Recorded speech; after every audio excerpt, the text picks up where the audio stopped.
Our headlines today. Prince Andrew denies discussing any sensitive topics with the man now accused of being a Chinese spy, but there are calls for a wider inquiry. More councils in England step in to help pensioners who no longer qualify for the winter fuel allowance. There are calls for more mental health support for military veterans after a former Royal Marine takes his own life. Good morning. In the sport, ending the year on a high. England's cricketers are in fine voice in New Zealand with the series already in the bag. And their bowlers have dominated again on the first day of the final test.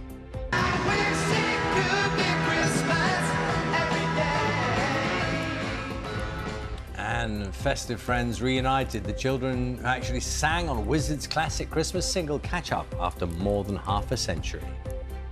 Official figures suggest the UK economy shrank for a second successive month in October, the first back-to-back fall in output since the onset of the COVID-19 pandemic.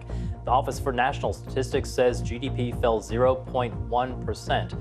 Chancellor Rachel Reeves said the figures were, quote, disappointing, but insisted Labour's policies will deliver long-term growth.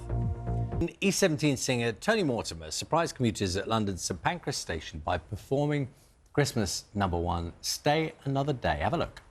Oh, don't leave me alone like this. Don't you say it's the final kiss. So you can see they're backed by the London Community Gospel Choir, celebrating the song's 30th anniversary. Afterwards, Tony said, it was a magical experience. He was braced for the cold, wasn't he, in his giant puffer jacket? It's very similar to the outfits they wore in the video. I do remember the video. That'll be why. Yeah. I was thinking So it was paying homage to that. Unnecessarily bulky coat, but you're right, I've got a picture in my mind now. Yeah, they're all standing big there kind of hoods up, yeah, yes. exactly. Makes sense. Matt remember as well. I'm not sure. Matt, what do you think? Appropriate or inappropriate coat wearing? You know what, I think it was very appropriate. If you've spent any time on a station platform over the last few days, you will know it has been pretty chilly out there. A theatre in West London, which was set to close permanently in a matter of days, has been saved. The Beck Theatre in Hayes will remain open after Hillingdon Council struck a 15-year deal with new operator Parkwood Theatres. A campaigner described the news as the best Christmas present anyone could have asked for. British #1 tennis player Jack Draper is raising awareness of Alzheimer's with a charity memory walk along the River Thames. It's in honour of his grandmother Brenda, who has Alzheimer's. She was a former player herself and a top tennis coach who helped Jack get him into the sport. And Jack's sad that his grandmother is unable to now recognise his achievements. She was a huge part of my development growing up.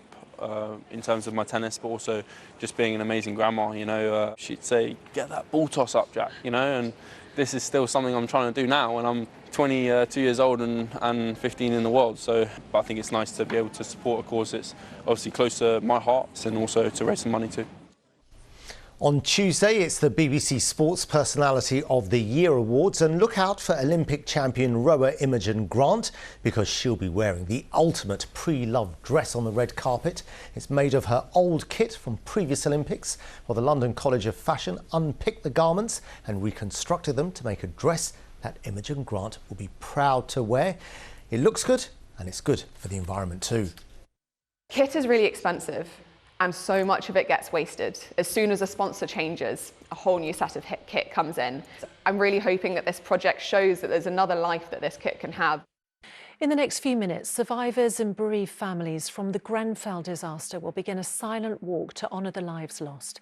The fire in the West London Tower block in June 2017 claimed 72 lives.